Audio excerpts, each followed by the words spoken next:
તો રાજકોટના સસ્પેન્ડેડ પૂર્વ ટીપીઓ એમડી સાગઠિયાનું વધુ એક કૌભાંડ બહાર આવ્યું છે, જે મનસુખ સાગઠિયાના અગ્નિકાંડની જેમ જમીનકાંડ આચર્યા હોવાનું સામે આવ્યું છે।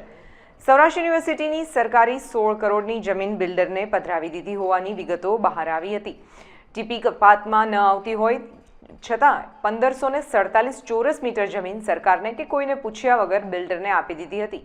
તે બિલ્ડરે યુનિવર્સિટીની ગ્રાન્ટમાંથી બનાવેલ 75 મીટરની કમ્પાઉન્ડ વોલ તોડી પાડી પેશકદમી કરી નાખી હતી। ત્યારે સૌરાષ્ટ્ર યુનિવર્સિટી દ્વારા અનેક ફરિયાદો કરવામાં આવી હોવા છતાં પણ તંત્ર દ્વારા કોઈ કાર્યવાહી કરવામાં આવી ન હતી, જે સૌરાષ્ટ્ર યુનિવર્સિટીના સત્તાધીશોની પૂર્વ મંજૂરી લીધા વગર રાજકોટ બિલ્ડર એસોસિએશનના ઉપપ્રમુખને જમીન ફાળવી દીધી હતી।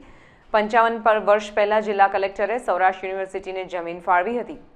સમગ્ર મામલે સૌરાષ્ટ્ર યુનિવર્સિટીના ઇન્ચાર્જ કુલપતિ ડોક્ટર કમલ ડોડિયાનું નિવેદન આપતા જણાવ્યું કે વર્ષ 1967માં કલેક્ટર દ્વારા યુનિવર્સિટીને જમીન ફાળવવામાં આવી હતી, જ્યારે માર્ચ 2021માં યુનિવર્સિટીની જમીન ટીપી સ્કીમ અંતર્ગત કોર્પોરેશન દ્વારા લઈ લીધી છે। કોર્પોરેશન દ્વારા બિલ્ડરની કપાત જમીનની જગ્યાએ યુનિવર્સિટીની જમીન આપી દેવામાં આવી છે। વર્ષ 2021થી યુનિવર્સિટી દ્વારા સતત કોર્પોરેશન તેમજ સરકારને પત્ર લખવામાં આવી રહ્યા છે, ત્યારે ચાલુ માસમાં પણ પત્ર લખીને કોર્પોરેશનનો જમીનને લઈને જવાબ માંગવામાં આવ્યો છે, પરંતુ આજ દિવસ સુધી કોર્પોરેશન દ્વારા જવાબ આપવામાં આવ્યો નથી।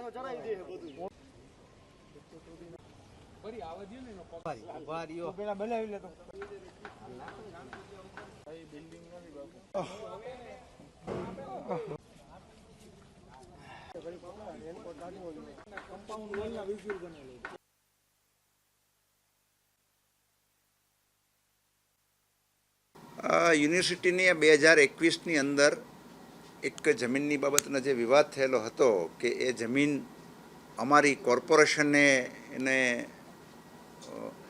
અમારી સમજ અથવા ધારાધોરણ પ્રમાણે એનું નિર્ણય ન થતા હોય એવી લાગણી અમને અનુભવતા હતા। એટલે પછી વખતો વખત અમે સરકારશ્રીમાં અને મ્યુનિસિપલ કોર્પોરેશન રાજકોટને બધાને વખતો વખત પત્ર કર્યો હતો। છેલ્લે પણ અમે આ માસમાં પણ જુલાઈ માસની અંદર પણ કમિશનરને આ બાબતની અંદર કોઈ એકતરફી કાર્યવાહી થઈ છે અને અમારી આ જમીન અમને એવું લાગે છે કે નિયમ પ્રમાણે એનું પાલન ન થયું છે અને અમારા કબજામાંથી જતી રહી છે। એટલે આ બાબતની અંદર અમે કમિશનર સાહેબને અમારી રજૂઆતો કરેલી છે। જમીન અંદાજિત 1547 એકમમાં ચોરસ મીટર કોઈ પણ એકમની અંદર એ જમીન ગઈ છે અને એ જમીન અમારી જાણમાં એવું આવ્યું છે કે ટીપી સ્કીમની અંદર એ જમીનનો મ્યુનિસિપલ કોર્પોરેશન એનો કબજો લીધો છે, પરંતુ અમારી સમજ એવી બને છે કે એ ટીપી સ્કીમની અંદર આવતી નથી અને આ બાબતની અમે સરકારશ્રીમાં રજૂઆત કરેલી છે અને ત્યાંથી પણ અમને એ મ્યુનિસિપલ કોર્પોરેશનની બાબતમાં જ રજૂઆત કરવાનું માર્ગદર્શન મળેલું છે, એટલે અમે ત્યાં રજૂઆત કરેલી। એ તો હું શિક્ષણવિદ છું અને એ બાબતની અંદર કોઈ પણ વાક્ય કહીશ તો એ કંઈની વેલિડિટી બહુ નહીં રહે। આ લગભગ 1968થી અમારા ડોક્યુમેન્ટ પ્રમાણે એ જમીન અમારી છે।